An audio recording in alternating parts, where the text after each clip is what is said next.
Science kepada Bapak Badrul Munir, kami persilahkan. Oke, tes 1, 2, 3. Bismillahirrahmanirrahim. Assalamualaikum warahmatullahi wabarakatuh. Waalaikumsalam warahmatullahi wabarakatuh.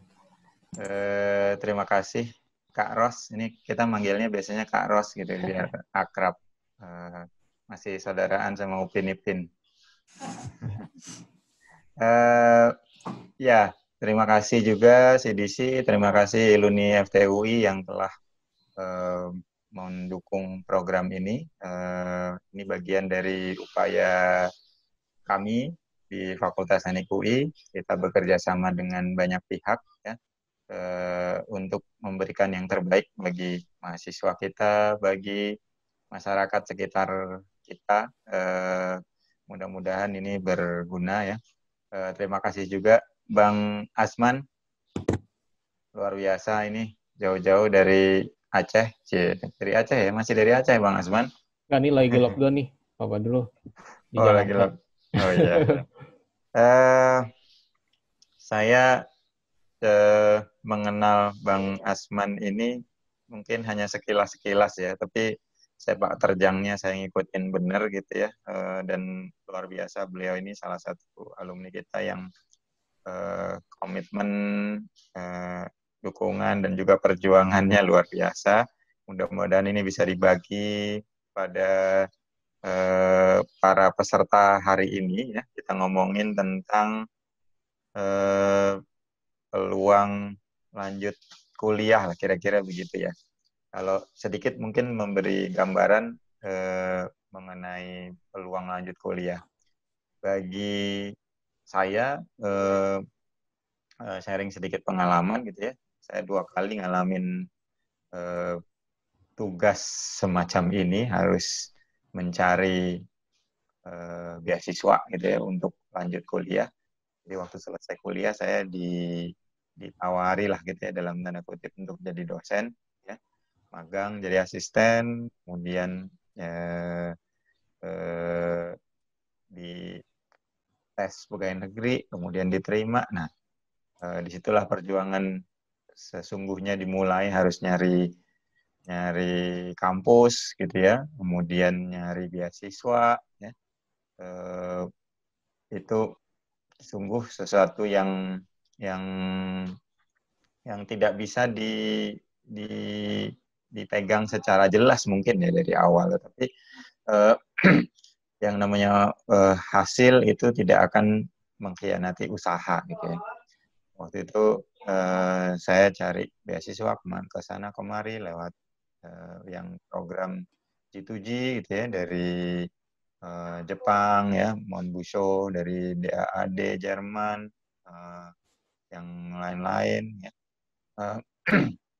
Intinya mungkin ada tiga poin besar yang harus dipersiapkan. Satu, mempersiapkan diri sendiri ya, bekalnya sendiri ini, kemampuan bahasa, kemampuan mengemas diri ya, kemudian yang kedua mencari kampus ya, kemudian yang ketiga mencari dukungan dana atau biaya gitu. Sampai perjalanan saya waktu itu untuk S2 saya dapat di Swedia tapi tidak ada beasiswanya gitu ya. Setelah kita cari info ke sana kemari, ternyata di sana ada beasiswa tapi setengah gitu ya. Setengah itu artinya tidak ada uang kuliah tetapi ada support parsial biaya hidup. Oke, kita berangkat gitu. Ya alhamdulillah dengan survival game yang luar biasa selesai gitu ya. Nah, pas waktu itu, saya ini jadi ingat nih, jadi masa krisisnya itu, saya lulus tahun 97 gitu ya, masuk jadi pegawai negeri 98, waktu itu masih S1 ya. Anda tentu mungkin ingat ya, ini rata-rata pasti lulusnya 2000-an, lahirnya sekitar akhir 90-an atau awal 2000 nih kira-kira. Jadi pada masa itu masa krisis. Ternyata masa krisis itu banyak orang lanjut kuliah. Jadi ini juga mestinya apply itu sekarang ini gitu ya, apply di sekarang ini juga nyari kerjaan susah, pilihan melanjutkan kuliah adalah satu pilihan yang sangat rasional. Gitu. Nanti Bang Asman mungkin bisa ceritakan atau membahas aspek-aspek yang bisa memperkuat atau memudahkan bagaimana bisa melanjutkan kuliah ini dengan beasiswa atau mungkin dengan biaya sendiri dari parent foundation misalnya gitu ya, dari dukungan orang tua. Saya lulus S2 itu tahun 2003, itu juga di Swedia itu lagi krisis. Jadi sama, ketika krisis itu saya bersaing dengan, karena saya pegawai negeri dosen harus lanjut S3, waktu itu saya bersaing dengan mahasiswa-mahasiswa lokal yang ingin lanjut kuliah juga karena lagi krisis gitu. Jadi ya dengan izin Allah saya tidak dapat beasiswa di sana, akhirnya harus pulang sebentar. Saya cari info ke sana kemari, dapat tawaran beasiswa ke Korea. Ini juga satu pilihan yang unik mungkin ya, ke Swedia, ke Korea. Pada saat itu nggak ada orang yang kepikiran gitu ke Swedia, ngapain tempat yang dingin, minus 21 dan seterusnya gitu ya. Tapi ternyata justru pilihan-pilihan yang unik itu punya strength yang luar biasa juga. Jadi Korea pada waktu itu baru mulai dan ternyata itu membuka peluang yang luar biasa setelah saya sampai sana. Ternyata di sana memang baru juga mulai internasionalisasi gitu ya. Bangsanya K-pop itu baru mulai gitu ya, drama itu baru mulai, mereka baru mulai rame, belum mulai ekspor gitu. Ternyata lulus kuliah justru banyak kerjasama dengan Korea yang kita bisa bangun. Korea menjadi kekuatan ekonomi baru yang tumbuh luar biasa dan seterusnya. Kira-kira ini sekilas mungkin cerita saya bisa menjadi gambaran gabungan antara apa yang harus kita siapkan, opportunity yang mungkin muncul yang kita harus ambil, dan juga kebetulan menghadapi kondisi-kondisi tertentu, misalnya pandemi seperti ini ya, krisis yang memang kita harus sikapi. Kebanyakan mungkin saya ngomong, mudah-mudahan udah jadi pengantar yang baik, mudah-mudahan nggak ngambil porsinya Bang Asman nih. Terima kasih atas waktunya. Silakan menikmati dan jangan ragu untuk bertanya. Demikian, terima kasih CDC, luar biasa. Keep up the good work, and Assalamualaikum warahmatullahi wabarakatuh. Ya, waalaikumsalam warahmatullahi wabarakatuh. Berikan aplaus virtual untuk Pak Munir ya. Silakan boleh berikan aplaus virtual. Ya, memang ini lagi era new normal ya. Biasa kita tepuk tangan dengan hand clap, sekarang kita memberikan hand claps-nya itu dengan hand claps virtual. Memang pada akhirnya di masa pandemi ini banyak new normal yang harus kita biasakan seperti itu. Terima kasih banyak Pak Munir atas sambutan yang luar biasa. Tadi ada 3 poin yang buat saya penting untuk di-highlight ya. Dan mungkin ini bisa menjadi pengantar diskusi kita, yaitu bagaimana kita mempersiapkan diri, bagaimana kita mencari kampus yang terbaik gitu ya, untuk menghantarkan kita mencari jenjang, melanjutkan jenjang studi ke yang lebih tinggi.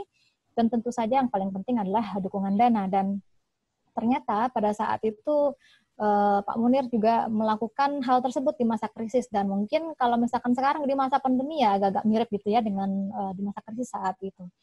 Nah, sebelum kita mulai ke acara selanjutnya, saya ingin menyampaikan mohon kepada rekan-rekan semua yang hadir untuk memastikan nama user yang terdaftar di room ini itu dipastikan agar sama dengan nama pada saat pendaftaran di Google Form kami di awal. Karena kami ingin memastikan bahwa kalian semua yang mendaftar dan hadir pada kali ini itu akan kami berikan e-sertifikat yang akan ditandatangani oleh Pak Badrul Munir. Oke, lanjut ke acara selanjutnya. Kami akan memperkenalkan profil dari narasumber kita, yaitu Bang Azman Muammar. Beliau merupakan lulusan dari Sarjana Teknik Universitas Indonesia angkatan 2001 ya. Nah, Departemen Metalurgi dan Material, dan pada saat itu beliau merupakan mahasiswa berprestasi Departemen Metalurgi dan Material 2005. Walaupun kiprahnya sudah melanglang buana sebagai Ketua BEM UI angkatan 2000, Ketua BEM UI tahun 2005, Ketua BEM FTUI tahun 2004, dan juga merupakan Ketua Ikatan Mahasiswa Metalurgi Fakultas Teknik Universitas Indonesia tahun 2003, tidak menghambat beliau untuk tetap terus berprestasi di Departemen Metalurgi dan Material. Dan tidak lama setelah itu, setelah lulus, beliau juga melanjutkan kuliah di MBA Finance National Cheng Kung University Taiwan, dan dengan IPK yang wow, summa cum laude ya. Boleh saya sebutin nggak nih Bang Asman nih? Boleh. Oke, IPK-nya 3,9. Ya, ini boleh menjadi motivasi buat teman-teman semuanya ya. Dan beliau saat ini merupakan profesional yang memiliki ketertarikan di bidang bisnis, teknologi informasi, dan pendidikan. Pengalaman beliau berkarir di sektor swasta selama 5 tahun, dan saat ini beliau aktif berkontribusi di sektor publik sebagai analis senior bidang kebijakan kerjasama pendanaan pendidikan dengan lembaga internasional. Dan beliau telah mendapatkan beragam pendidikan dan pelatihan di dalam dan di luar negeri, memperoleh beasiswa kursus singkat Australia Awards Indonesia selama 2 kali berturut-turut. Dan Bang Asman juga mendapatkan kesempatan pelajari sistem pendidikan tinggi di Amerika Serikat melalui program International Visitor Leadership Program yang diadakan oleh Departemen Luar Negeri Amerika Serikat. Mudah-mudahan pengalaman beliau saat ini dan sebelumnya itu bisa memberikan banyak bekal untuk teman-teman Gali gitu ya, untuk rekan-rekan Gali, apa yang harus bisa kita dapatkan dari webinar kita kali ini. Dan saat ini pengalaman profesional beliau adalah senior analis di Lembaga Pengelola Dana Pendidikan atau LPDP Kementerian Keuangan Republik Indonesia. Mungkin bisa jadi nanti kasih kisi-kisi ya gimana caranya, tipsnya gitu ya lolos LPDP ya. Mungkin bisa sambil menyelam minum air gitu seperti itu. Dan sebelumnya juga beliau merupakan product manager di IDS Medical System, the Lee and Fung Company.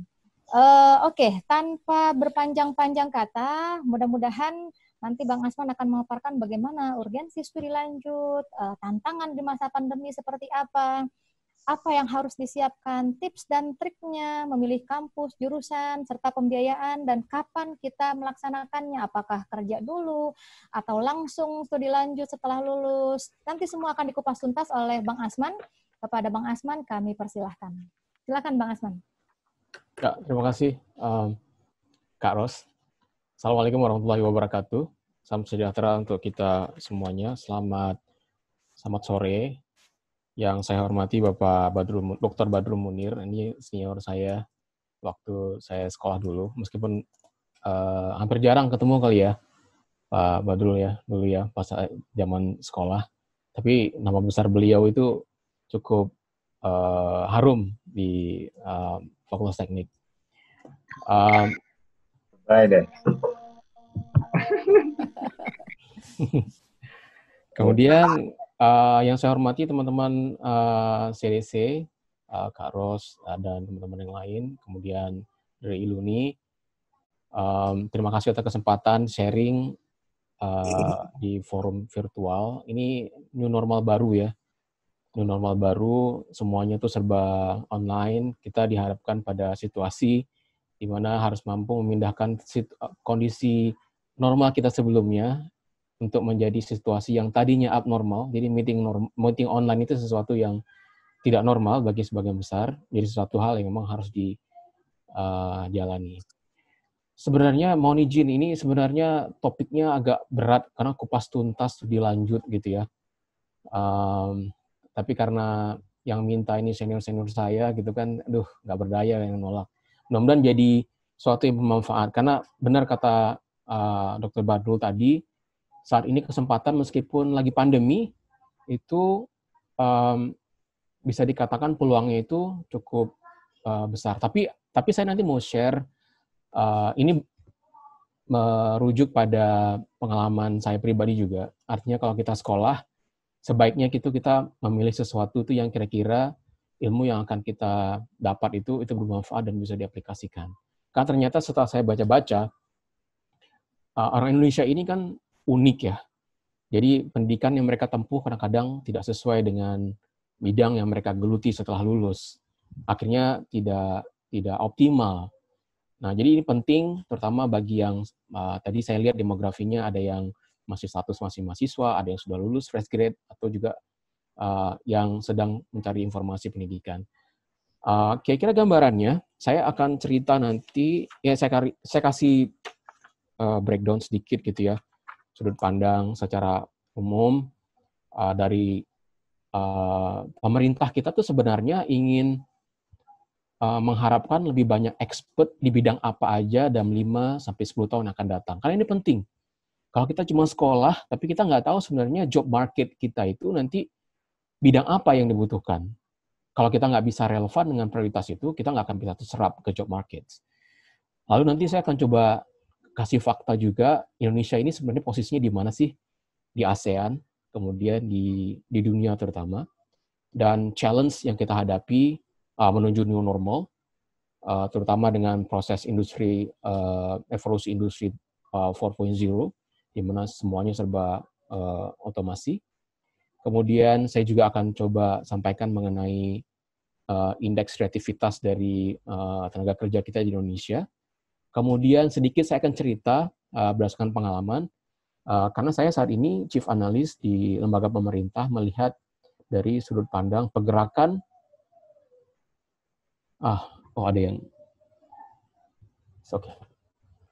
Jadi saya akan coba kasih tahu juga informasi sebenarnya anak-anak Indonesia itu kalau pas sekolah itu mereka sebagian besar itu pada kemana aja di lingkup ASEAN, di regional, dan di seluruh dunia. Terus nanti saya juga mau share tentang negara-negara di mana menjadi favoritnya anak-anak Indonesia. Ini sebagai referensi, karena di tornya panitia itu kan mereka, tor panitia, Kak Ros dan teman-teman ini ngasih tor, kalau mau sekolah itu tempatnya di mana, apa yang dipertimbangkan. Jadi saya melakukan riset singkat sama lebih kurang 2 hari ini. Lalu nanti saya akan coba kasih dari sudut pandang penyedia beasiswa. Kalau mereka mau ngasih beasiswa, topik subjeknya itu kira-kira apa yang relevan. Selain nanti dalam kurun waktu pandemi ini, apa sih sebenarnya yang dirasakan oleh para pencari beasiswa terutama atau yang akan melanjutkan studi. Jadi ada satu survei yang saya ambil dari website penyedia info studi. Kira-kira menurut saya itu cukup relevan ya untuk menjadi referensi. Oke, saya akan mulai dengan slide pertama. Waktu saya 40 menit, mudah-mudahan saya bisa cover semuanya. Jadi, teman-teman semuanya, ini yang satu hal yang kadang-kadang kita lupa. Jadi kita sekolah hanya berdasarkan, walaupun nggak salah, passion gitu ya. Misalnya, kalau saya karena saya dari daerah gitu ya, terus saya rata-rata kalau dulu bilangnya, pengennya masuk teknik, pengennya masuk ekonomi, pengennya masuk yang pelajari tentang kulineri dan lain sebagainya. Tapi ada hal yang kurang yang menjadi pertimbangan, kenapa sih saya mau belajar di situ? Nah, berdasarkan pertimbangan itu, saya mau kasih info bahwa ini loh, Indonesia Vision of 2045. Pemerintah Indonesia itu, pemerintah saat ini, itu punya visi untuk, ya kan, lebih ke pengembangan sumber daya manusia, gitu ya. 2017, GDP per kapita atau pertumbuhan ekonomi kita itu harapannya di 3.877 US dollar, dan ekspektasinya 19 tahun kemudian itu bisa naik, ada yang dinamakan dengan pendapatan tinggi. Ya, Pak Jokowi selalu bilang, Menteri Bappenas juga selalu bilang. Jadi vision ini yang akan menjadi driver kemana arah pengembangan semua sektor di Indonesia. Jadi semua sektor. Dan lagi-lagi kalau kita mempelajari sesuatu, kita harus tahu ini arahnya mau kemana sih pemerintah ini. Nah, kalau misalnya saya sekolah di dalam atau luar negeri, setelah saya lulus, saya ingin berkontribusi, skill saya itu terserap apa tidak. Nah, ini arahnya pemerintah itu 2045 itu pertumbuhan ekonomi kita itu katanya menjadi nomor 5 terbesar di dunia. Ya, ada bonus demografi. Bonus demografi itu di mana jumlah penduduk Indonesia diperkirakan mencapai 318 juta. Itu bonus demografi. Di mana kalau bonus demografi ini tidak bisa dimanfaatkan dengan baik, pemerintah tidak bisa memberikan skill yang relevan, maka kita nggak bisa berkembang. Dan bonus demografi ini tidak terjadi dengan serta-merta. Yang udah pernah merasakannya seperti Jepang. Mereka bisa dengan pada saat ada suatu kurun waktu bonus demografi terjadi, pemerintahnya siap, skill-nya didapat, dan mereka bisa menjadi negara maju hingga saat ini. Ini penting ya untuk kita pahami. Jadi lagi-lagi ini arah visi Indonesia 2045, pertumbuhan ekonominya di 5,7%, kemudian ada pertumbuhan di sektor manufacturing, kemudian driver yang paling utama ada di pertanian, kemudian pemerintah juga ingin mengembangkan lebih banyak di masalah pariwisata. Ya, kalau teman-teman misalnya saat ini belum kepikiran nih, meskipun ini tidak terlepas misalnya kita yang sekolah di teknik ya, semua sektor itu saya pikir itu relevan. Ya, tergantung misalnya ada yang berkontribusi sesuai bidang keahlian. Kalau saya teknik, saya bisa melihat sektor yang prioritasnya pemerintah, saya berkontribusi di mana sesuai bidang yang dibutuhkan. Ya, jadi lagi-lagi pemerintah punya ekspektasi mengembangkan manufacturing, agriculture, yang diharapkan bisa menyumbang ekonomi kita, pertumbuhan ekonomi kita menuju 5 besar dunia di 2045. Ya, salah satunya itu teman-teman bisa baca di sini slide saya, memanfaatkan industri 4.0 sesuai dengan karakteristik tiap industri. Nanti saya di slide berikutnya saya akan tampilkan unemployment bukan karena tidak terserap, tapi karena ada job yang diperform oleh orang-orang yang sebenarnya bisa digantikan oleh mesin. Jadi seluruh dunia sekarang ini sudah bertransformasi. Anda bisa lihat misalnya di Cina ya, Jack Ma, perusahaan Alibaba ya, storage-nya itu kan sudah rata-rata itu sudah pakai mesin. Kemudian Elon Musk dengan SpaceX-nya yang sudah yang tadinya pesawat ruang angkasa itu banyak screen panel yang cukup banyak gitu. Jadi dia cuma ada 3 screen atau 2 atau 3 screen untuk dia bisa bereksplorasi di luar angkasa. Itu semua serba mesin. Nah, persyaratannya itu adalah qualified, productive, and technologically adaptive human resources. Artinya kita harus kompetitif. Ini mau nggak mau kita harus kompetitif. Lagi-lagi, studi lanjut itu adalah salah satu tools untuk meningkatkan competitiveness. Gitu ya. Oke, next. Nah, ini fakta. Faktanya saat ini, tingkat kompetitifnya Indonesia di indeks global, ini disampaikan oleh 3 rating, di World Bank, INSEAD Prancis, dan World Economic Forum, itu kita masih rata-rata. Ya. Jadi masih banyak pekerjaan yang harus dilakukan oleh pemerintah dan kita terutama, ya, untuk kita aware. Kita nggak boleh nunggu hanya misalnya pemerintah sekarang ini kan sudah ada kartu prakerja dan inisiatif-inisiatif lainnya. Tapi kita juga harus yang kita sadar bahwa masa depan adalah tanggung jawab kita sendiri. Kita tahu bahwa negara kita saat ini sedang berusaha untuk meningkatkan kapasitas, gitu ya. Anda bisa lihat di sini World Bank itu menempatkan skor indeks competitiveness kita itu peringkatnya 87 dari 155 negara. Masih lebih rendah dibandingkan Singapura, Vietnam, Malaysia, Thailand, dan Philippines. Ya. Meskipun mereka negara yang neighborhood kita, tetangga kita, tapi mereka lebih kompetitif. Saya tidak blaming kenapa mereka bisa lebih perform, gitu ya. Tapi ini memang masalah cultural yang harus segera kita ubah. Kemudian dari global talent kita masih peringkat 67 dari 100 negara yang disurvey oleh INSEAD, dan di World Economic Forum itu juga kita masih ya oke lah 45 dari 140 gitu ya. Tapi kita bisa lakukan ini lebih baik. Artinya kalau setiap individu paham bahwa kita harus meningkatkan kompetitifnya kita, sehingga secara nation, secara nasional, itu angka kompetitif bangsa kita itu bisa meningkat. Next.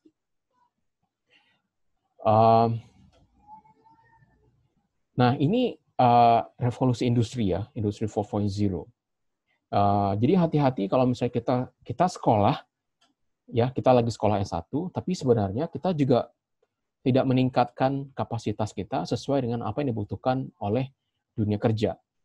Saya mohon maaf mungkin belum memasukkan variabel entrepreneur ya. Tapi entrepreneur itu kan dia jago menangkap peluang. Dan kita apresiasi juga dengan kebijakan yang disampaikan oleh Menteri Pendidikan Kebudayaan Pak Mas Menteri Makarim itu dengan kebijakan belajar merdeka belajar. Di mana sesuatu yang belum pernah terjadi, kalian yang masih mahasiswa di S1 atau bahkan di S2 nanti harus merasakan kuliah di luar universitas kita atau bahkan di luar negeri, mengambil course yang sesuai dengan peminatan yang kita ingin dalami. Ini sesuatu yang sebenarnya saya juga berharap pada saat saya atau Dr.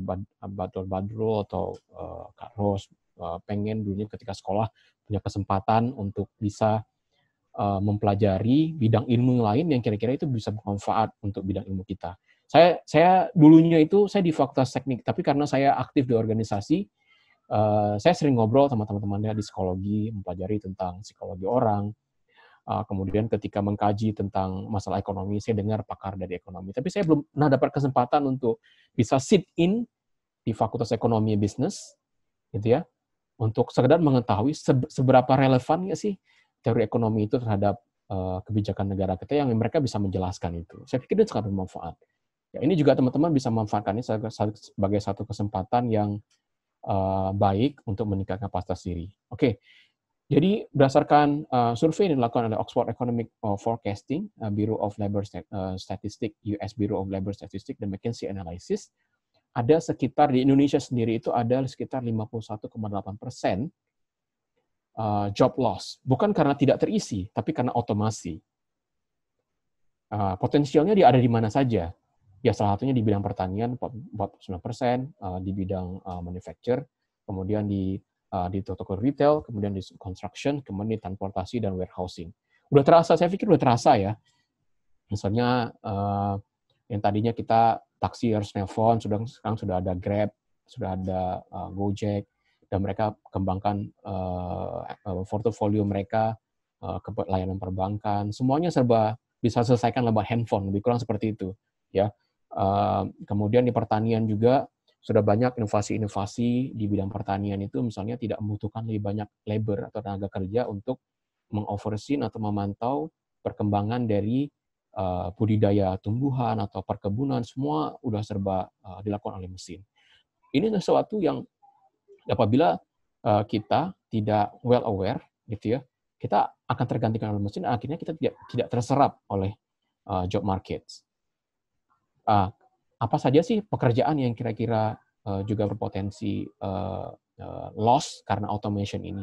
Ya, berdasarkan riset ini, buruh, gitu ya, di supermarket, di pom bensin, ya sudah kelihatan yang tadinya itu satu tempat pengisian bahan bakar itu bisa 1-2 orang, sekarang ini misalnya hanya 1 orang yang dia mengontrol pengisian bensin bahan bakar. Itu salah satu contohnya.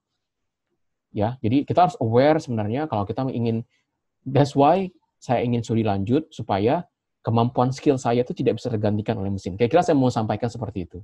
Next. Dan itu juga terjadi di seluruh dunia ya. Di seluruh dunia itu hampir sama potensi automation itu karena adanya perkembangan teknologi. Next. Nah, ini fakta bahwa produktivitas tenaga kerja kita itu rendah, ya. Meskipun kita punya sekolah tinggi, universitas, akademi, itu cukup banyak di negeri kita, ya. Tapi kenyataannya lulusan universitas itu berdasarkan TPT itu tingkat pengangguran lupa T-nya, tingkat pengangguran terstruktur itu standar batas nasional itu 5,34. Dan sebagian besar yang tidak bisa terserap oleh pasar itu adalah mereka yang lulusan dari SMK dan SMA. Ini data dari Bappenas, ya. Dan memang kenyataannya memang lebih banyak sekolah SMA, sekolah-sekolah yang SMA ke bawah itu yang lebih banyak di Indonesia, dan lebih banyak yang affordable. Misalnya bisa jadi banyak yang karena mungkin kemampuan ekonomi cuma bisa mampu sekolah sampai lulusan SD, SMP atau SMA, sehingga lulusannya dan yang menggerakkan ekonomi kita sampai saat ini adalah sebagian besar adalah pekerja informal, yang mereka rata-rata adalah lulusan dari SMA, SMK, atau diploma. Ini fakta ya, ini fakta. Sehingga bisa difahami mungkin saat ini kenapa lockdown-nya pada saat krisis itu tidak maksimal, karena mereka tidak punya skill yang lebih daripada itu untuk bisa survive. Makanya pemerintah itu secara berkala melakukan pembatasan sosial, tapi juga melakukan relaksasi terhadap kebijakan supaya ekonomi kita bisa tetap digerakkan oleh mereka dari sektor informal. Nah, populasi lulusan universitas itu juga ternyata tidak besar, ya, hanya sekitar 8,8% yang memiliki ijazah. Ini juga harusnya menjadi sesuatu yang kalau misalnya kita sudah mampu ke universitas, kita harus menyadari bahwa tidak semua orang bisa masuk ke universitas. Dulu zaman saya sekolah, saya beruntung ketika pada saat itu terjadi krisis di kampung saya di Aceh.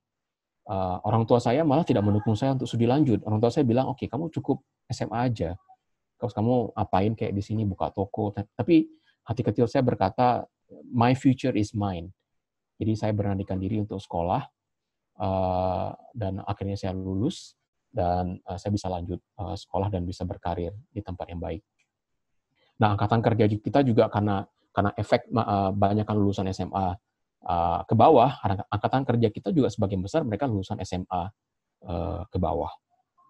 Next. Ya, saya ingin menyampaikan bahwa ini fakta bahwa sektor ekonomi kita sebagian besar itu didominasi oleh pekerja dari sektor informal yang rata-rata mereka lulusan dari SMA. Which is, kalau kita ingin inovasi, mengembangkan sesuatu, itu skill dan kemampuannya itu belum ada.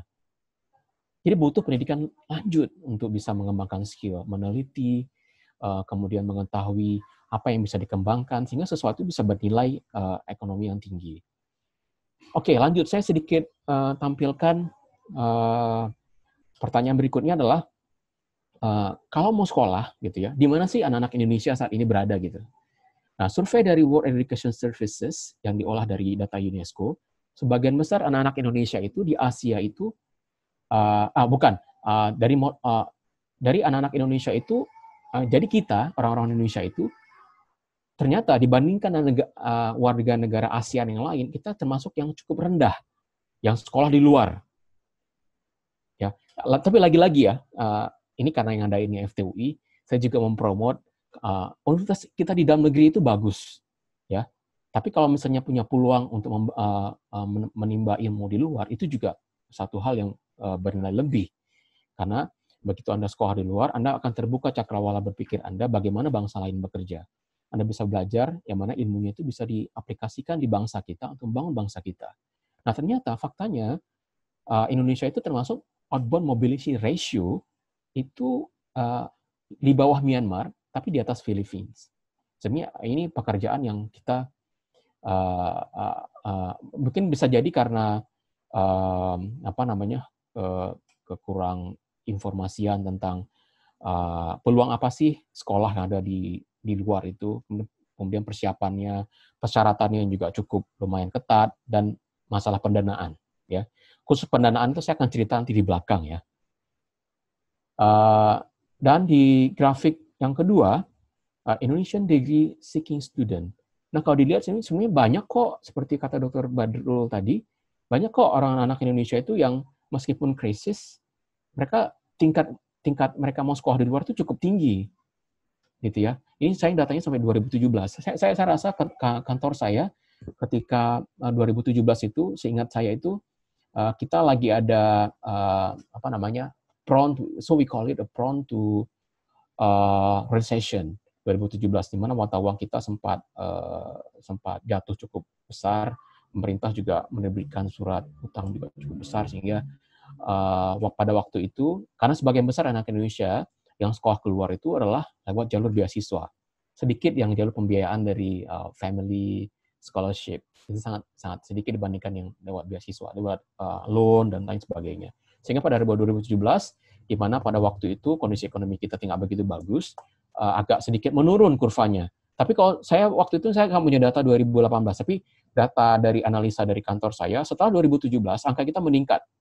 Di rata-rata untuk misalnya kasus penerima beasiswa LPDP saja, itu sampai saat ini sudah lebih kurang itu ada sekitar 12.000 orang mahasiswa Indonesia yang dibiayai oleh LPDP bersekolah di luar negeri. Ya, oke, next. Mungkin kita juga perlu bertanya-tanya kenapa banyak pengalaman saya waktu tugas di beberapa negara, saya lihat itu memang banyak misalnya kayaknya sudah tercapture yang rumpun Melayu, mereka sebagian besar sekolahnya di Eropa, di Inggris atau di Irlandia, ambilnya itu business, ambilnya juga medical, ambilnya juga berkaitan dengan creative economy. Sedangkan negara tetangga kita seperti Singapura, sebagian besar mereka kuliahnya di Amerika ataupun di Australia. Sedangkan Vietnam, kemudian Thailand itu hampir sebagian besar saya lihat statistik mereka di US atau di Australia. Vietnam saat ini juga termasuk salah satu negara yang mengirimkan banyak sekali mahasiswa Vietnam itu ke Australia. Ya, jadi permanen residennya selain dari yang dari Cina, itu yang dari Vietnam itu cukup banyak yang ada di Australia, yang jadi PR, yang dari Vietnam. Ya, untuk ini fairly comparison ya. Jadi kalau misalnya ada pertanyaan, oke, jadi kalau misalnya mau sekolah, gitu ya, punya pilihan. Kalau saya, oke lah, saya bilang saya mau sekolah ke luar negeri, tapi kayaknya terlalu ketinggian deh. Oke, di dalam negeri, saya punya opsi apa, gitu ya. Nah, ini kira-kira dari data, saya ambil data ini dari Ristekdikti dan dari data UNESCO dan World Education Services. Ada 10 negara yang merupakan negara tujuan utama anak-anak Indonesia untuk sekolah. Ya, Australia, which is itu Australia, US, Malaysia, UK, Jepang, Mesir, Saudi Arabia, Belanda, Korea, dan Kanada. Ini bisa dijelaskan karena Australia itu kan pertimbangan karena mereka neighborhood country-nya kita, tetangga kita, kemudian pendidikan tingginya juga cukup bagus ya dibandingkan dengan negara-negara Eropa. Tidak kalah jauh berbeda kualitasnya, dan feel at home juga karena promotion dari universitas di Australia. Karena universitas di Australia itu kan mereka bisnis ya, established to profit, to create revenue. Jadi mereka jumlah mahasiswa asing itu berpengaruh terhadap pemasukan dan operasional universitas. Maka jangan heran kalau misalnya teman-teman lihat kalau misalnya lagi ada pameran pendidikan, pasti ada tuh namanya Universitas Australia itu di situ. Atau kerjasama bahkan FTUI pun mungkin sebagian besar kerjasamanya dengan Universitas Australia. Bahkan UI, Universitas di Indonesia itu sebagian besar kerjasamanya dengan universitas di Australia. Itu salah satu strategi untuk menumbuhkan jumlah mahasiswa Indonesia untuk sekolah di universitas di Australia. Ya, selain kan masalah kedekatan culture. Kalau di Australia itu kan ada yang mereka misalnya mau sekolah di Perth karena jaraknya cuma 4 jam ke Jakarta, mau sekolah di Melbourne itu karena lebih ke Asia, jadi mau ngerasain Asia itu kayak UGM ya, kayak Jogja itu Melbourne itu suasananya seperti Jogja, jadi multicultural, semua ras ada di situ, fasilitas lengkap, pendidikannya bagus, jadi banyak mahasiswa internasional itu yang masuk dukungan dari pemerintahnya. Atau mungkin state yang lain kayak Canberra, seperti Jakarta, kota yang sepi tapi punya fasilitas pendidikan yang juga cukup oke, dan kota bisnis seperti di Sydney gitu ya, itu juga banyak anak-anak Indonesia yang sekolah di sana. Terus yang kedua US ya, kenapa US? Saya memahami kalau US ini kan dia opsinya banyak kan anak-anak Indonesia yang kami temui di sana adalah kalau mereka di levelnya masih S1 atau baru lulus S1 atau akan melanjutkan ke S1, mereka biasanya kita bilangnya foundation ya. Mereka masuk ke community college ya, mempelajari sistem pendidikan, kemudian ada skill-skill yang mereka butuh ya, dan US University is just like happen to provide a lot of expertise. Karena mereka sistemnya adalah decentralized, tidak diatur oleh pemerintah, polisi pendidikannya gitu ya. Jadi mereka bisa menawarkan program apapun sesuai dengan kebutuhan pasar. Maka banyak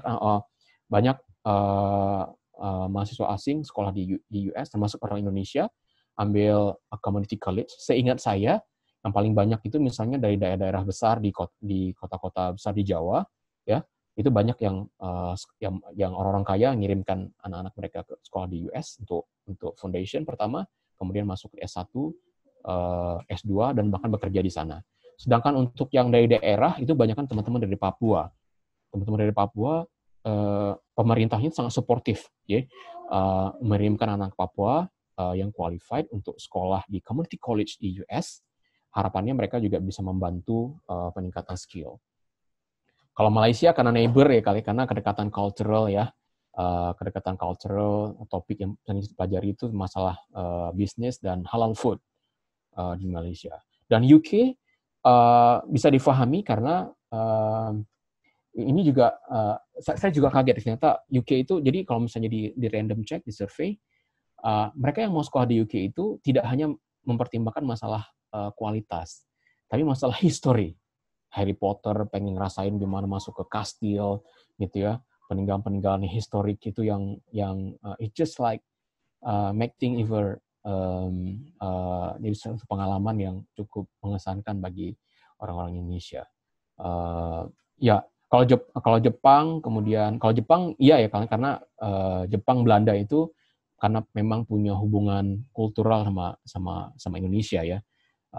Hubungan pendidikan itu sudah terjalin cukup banyak, sehingga efeknya itu banyak grant, loan, dan segala macam itu yang ada untuk mendukung anak-anak Indonesia untuk sekolah di universitas di Jepang dan di Korea.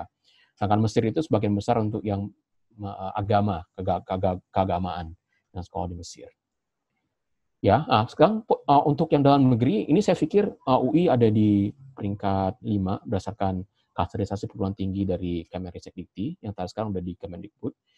Kalian punya opsi yang juga cukup banyak. Oke, kalau misalnya mau sekolah di dalam negeri, ini ada 13 universitas top Indonesia yang kita punya, cukup bagus. Tinggal ada lagi. Di slide saya tadi kan saya cerita prioritas pemerintah itu kemana. Kemudian critical occupation list pemerintah Indonesia itu ada di mana. Skill apa yang akan dibangun. Nah, kalian lihat di universitas kita di Indonesia itu, program studi apa yang kira-kira ditawarkan untuk kalian pertimbangkan untuk kalian pelajari. Karena at the end, kalau misalnya orientasinya bisa terserap di job market, itu akan sangat membantu. Tapi kalau misalnya sekolah just for fun, saya pikir it's up to you, because the future is yours. Next.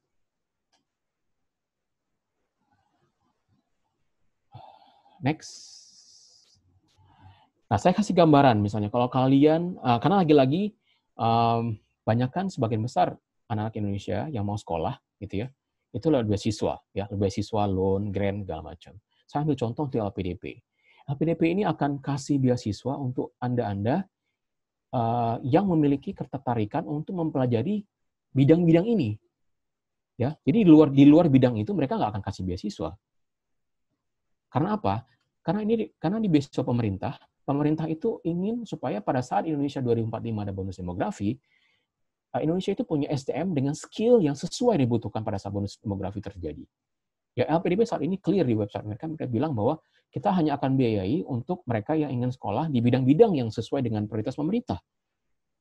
Apa saja bidangnya? Pendidikan, kemudian kesehatan itu ada 4 bidang, kedokteran, perawatan, psikologi, farmasi, kemudian bidang agama, pertanian, kemudian ekonomi, cyber security, ya.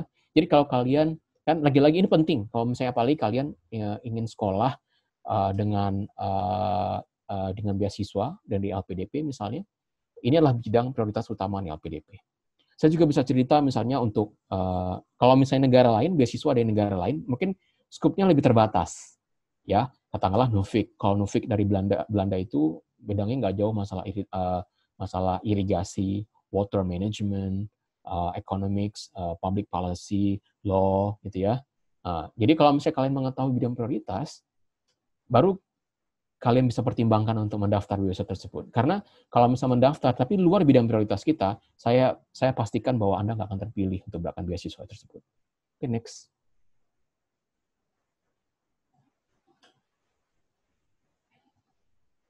Nah, ini contohnya ya.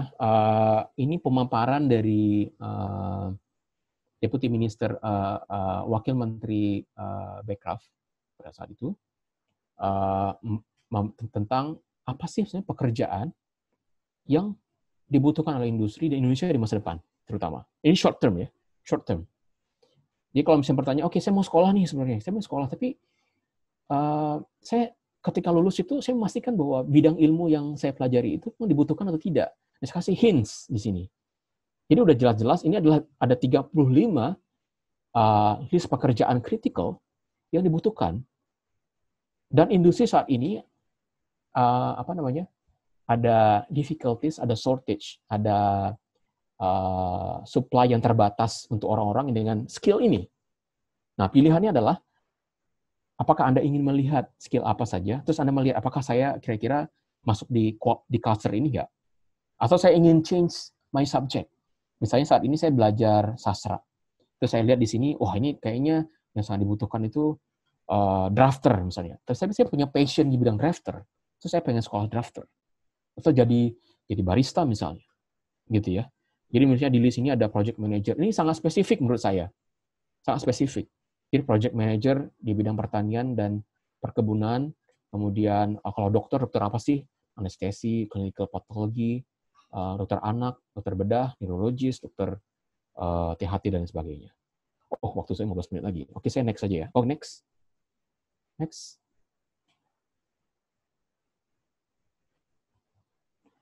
Saya kasih hint saja, misalnya kalau misalnya untuk ngelamar beasiswa untuk yang LPDP, kalau kalian merasa bahwa kalian sudah qualified, gitu ya, ini cara LPDP me-assess kualifikasi kalian. Ya, misalnya persyaratan umumnya, usia, kemudian ada persyaratan bahasa, ya, ada persyaratan bahasa. Kalau mau sekolah dalam negeri sama luar negeri itu beda.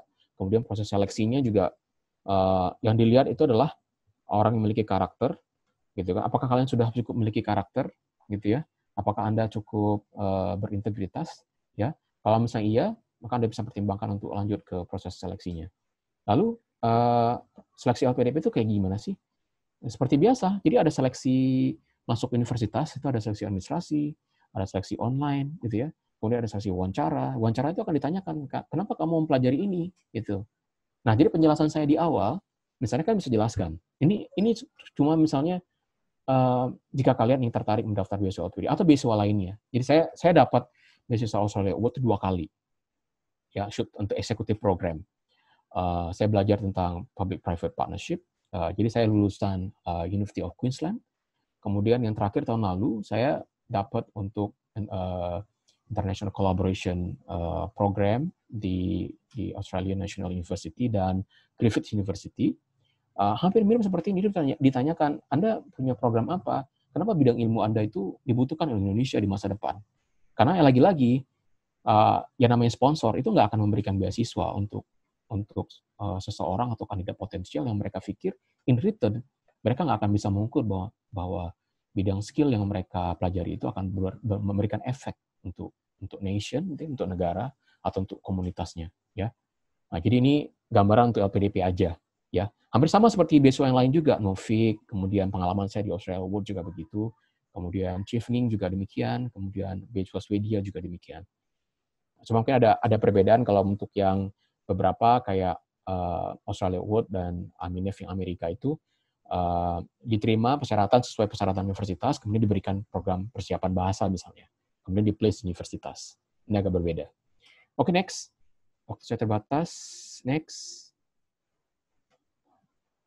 Pertanyaan berikutnya, sudah dilanjutkan ada 2 kan ya, master atau PhD ya. Tidak melulu kalau mau sekolah PhD itu harus master dulu, ya. Pengalaman saya berinteraksi dengan lembaga-lembaga donor, mitra pembangunan, ada negara-negara yang mereka bisa menerima mahasiswa langsung ke program PhD, tanpa harus master. Tinggal kita melihat kualifikasi kita masuk atau tidak. Karena perbedaan antara master dan PhD itu adalah kalau master itu kan kita belajar sebenarnya, ya, kita diulang materi-materi kita di S1, ya, kemudian butuh 2-3 tahun, kemudian sekolah master itu cuma untuk memperkuat skill tertentu. Nah, di tahun pertama belajar secara general, gitu ya. Karena saya belajar dulu, saya S1-nya teknik. Karena S2 saya itu MBA. Di MBA itu saya belajar human resources, SDM, saya belajar IT, saya belajar marketing, saya belajar finance, saya belajar operation. Semua saya pelajari. Tahun kedua sudah mulai spesifikasi. Saya waktu itu lulus dengan finance. Saya milih karena passion saya sebenarnya di finance. Gitu ya. Nah, lebih itu. Akhirnya saya kerjain di finance dengan project yang real base. Sedangkan PhD itu berbeda. PhD itu lebih independen. gitu ya. Butuh waktu sekitar 3-7 tahun. Kemudian kontribusinya juga harus ada ke komunitas penelitian. Biasanya yang di dokter ini kan pasti berkarir di bidang pendidikan, sedangkan yang untuk master itu biasanya untuk profesional saja. Oke, next. A quick assessment di slide saya berikutnya.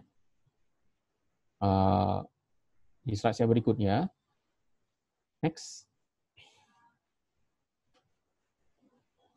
Oh, ini saya lihat ada Bang Cindar. Mohon izin Bang Cindar, Ketua Iluni, saya paparan. Lanjut Bang Asmar. Siap. Assessment. Untuk assessment, ini ada matrik yang saya ambil dari New York University School of Education. Untuk kira-kira masih bingung kali ya. Sebenarnya saya eligible, saya qualified belum sih untuk sekolah lanjut gitu ya. Karena pertimbangan banyak kan. Karena mau sekolah untuk memutuskan untuk sekolah master dan PhD itu pertimbangannya juga lumayan gitu ya. Misalnya di sini ada matriks. Kalau jawaban yes, misalnya apakah saya sudah cukup punya persiapan yang cukup? Kalau yes, apakah saya tertarik untuk melakukan riset atau mau jadi peneliti atau menjadi profesor? Kalau jawaban yes, apakah Anda mau menghabiskan waktu Anda 3-5 tahun atau 5-7 tahun? Kalau yes, ya berarti Anda cocok untuk apply doktor. Tapi kalau misalnya enggak, gitu ya, misalnya apakah saya tertarik untuk research, akan jadi peneliti atau profesor? Enggak. Oke, no. Kalau gitu, pertanyaan berikutnya adalah, bisa nggak saya bayar uang sekolahnya? Jika saya nggak punya duit, jika nggak punya beasiswa. Kalau misalnya kalau nggak punya beasiswa, jawabannya no. Ada beasiswa biasanya kan kalau di luar negeri itu kan ada project ya. Biasanya kita bisa dapat pembiayaan dari project. Tapi kalau misalnya field yang kita mau sekolahin itu nggak ada tambahan stipend juga, ya berarti Anda harus mempertimbangkan kali. You evaluate your career choice. Berarti Anda belum siap untuk sekolah lanjut. Tapi kalau misalnya ada, ya bisa lanjut. Ya. Dan kalau jawaban no pun di sini, kalau berdasarkan, ini kan kalau di US itu kan ada post baccalaureate program diploma. Jadi mereka disarankan untuk ikut sertifikasi. Kan kita sudah ada kartu prakerja. Tapi saya nggak yakin di sini tuh peserta di sini tuh eligible untuk kartu prakerja. Oke, next. Ya ini yang pertanyaan utama dari diskusi kita berkaitan dengan tantangan pada saat krisis pandemi COVID-19 ini ya. Jadi hampir seluruh dunia saat ini universitasnya itu switch. Jadi bisnis modelnya switch ke online. Ya kalau dilihat di sini saya ambil datanya dari Wikipedia. Hampir seluruh dunia. Jadi yang warnanya orange gelap itu mereka tutup resmi nasional, kebijakan nasional. Tapi ada negara-negara yang mereka localize school closure. Itu kayak Australia, Brazil, US, itu mereka secara nasional itu mereka nggak bilang semua sekolah ditutup, nggak. Ya, seperti di Australia, karena mereka federal, federal state, misalnya ada state-nya itu, misalnya kayak Victoria, dia bilang, oh kita nggak mau nih, dia kan bisa veto ya, kita nggak mau tutup sekolah, kita akan buka sekolahnya, tertentu. Atau Canberra, dia bilang dia akan buka, tapi state yang lain mereka masih tutup. Itu maksudnya localize. Ya, dan jumlahnya juga saat wabah COVID-19 ini terjadi, jumlah sekolah yang ditutup juga semakin meningkat. Ya, meskipun begitu kurvanya semakin melandai, sekolah yang sedikit itu sudah mulai dibuka kembali. Ya, sehingga saya itu negara-negara di luar negeri itu kayak Australia, mereka udah bilang per Oktober atau November, seingat saya itu mereka akan buka bordernya untuk anak-anak internasional untuk bisa sekolah di sana. Oke, next. Terakhir saya mau sampaikan tentang ada survei dari portal pendidikan ya. Jadi mereka mensurvei tentang persepsi para pemburu studi pasca sarjana pada saat COVID krisis ini saat ini terjadi, perasaan mereka seperti apa. Jadi mereka melakukan survei sampai dengan bulan lalu 26 Maret 401 orang. Negaranya juga ini sudah dilakukan studi portal. Negaranya juga saya lihat populasi nggak begitu banyak, tapi mewakili tiap benua. Itu ditanyakan apakah anak-anak anak-anak ini yang disurvei ini mereka nyaman dengan kuliah online. Kan rata-rata universitas pada closure, di-confirm ke online. Sesuatu yang menjadi new normal kan. Mereka bilang, 86% bilang, kita lebih senang yang on campus. Ada juga pertanyaannya, apakah kalian akan tetap lanjut studi lanjut? Hampir sebagian besar menjawab bahwa ya kita akan tetap studi lanjut. Jadi krisis COVID ini hanya masalah waktu gitu. Tidak akan membungkam keinginan para mahasiswa ini untuk melanjutkan sekolah. Saya jadi ingat di survei analisis yang saya lakukan juga untuk di kantor saya lihat dari sosial media dari LPDP juga banyak yang mempertanyakannya, statusnya LPDP, kemudian 5.000 doktor, Australia Awards, mereka tidak melakukan seleksi atau pembukaan beasiswa baru. Tapi pemburu beasiswa itu cukup banyak menanyakan kapan ini dibuka beasiswa baru, gitu ya. Jadi ini mewakili sebagian besar curahan hati dari para pemburu studi lanjut. Nah, kalau opsinya adalah cuma di sini ada variabel. Mereka yang memutuskan untuk tetap studi, mereka punya opsi, ya. Plan within 6 months, artinya mereka mau segera sekolah dalam 6 bulan, which is dalam tahun ini, atau mereka memutuskan untuk tahun depan aja deh, sambil wait and see kira-kira universitas udah cukup siap atau belum. Cukup persiapannya itu misalnya akses ke negara tersebut, kan kita tahu bahwa nggak semua, meskipun ke Australia, pada saat Australia lagi lockdown, kan nggak semua penerbangan internasional bisa masuk ke sana. Lalu mereka juga ngelihat yang terutama pembiayaan pribadi, itu mempengaruhi nggak dengan budget yang mereka miliki. Karena pada saat ini ada yang kehilangan pekerjaan, kemudian ada yang biaya hidupnya lebih tinggi, sehingga mereka harus mengurangi niat mereka untuk studi lanjut. Tapi mereka pada prinsipnya tetap ingin melanjutkan studi. Oke, next. Yang terakhir, bagi mereka yang berencana untuk sekolah dalam jangka waktu tahun ini, mereka bilang, ini dua-duanya itu, jadi yang mau yang sekolah tahun ini atau yang tahun depan, mereka firmly bilang studi plan-nya nggak terpengaruh. Artinya mereka tetap ingin lanjut. Cuma memang ada variabel-variabel yang menjadi pertimbangan lebih lanjut. Misalnya ada yang misalnya untuk yang 6 bulan, ya, yang mau sekolah 6 bulan, mereka mungkin nggak akan masuk secara fisik, ya, tapi mereka akan kuliah melalui online, ya, mereka belajar online sambil masuk juga kuliah-kuliah yang gratis kayak TEDx, kemudian Udemy, kemudian YouTube, kemudian Coursera dan lain sebagainya.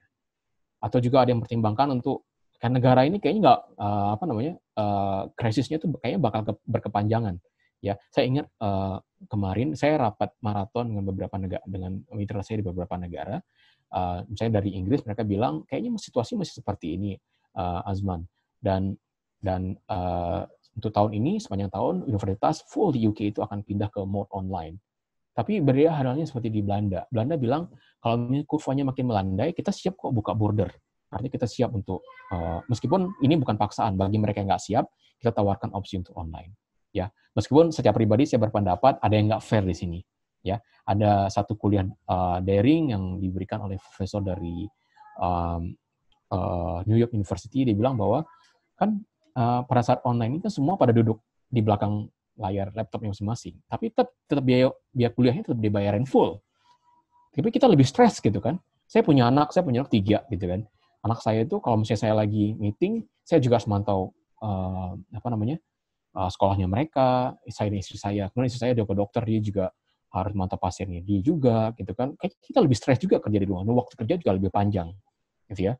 Tapi biaya kuliah yang harus mereka bayar nggak berubah gitu. Ya itu kira-kira gambaran dari penjelasan dari survei ini.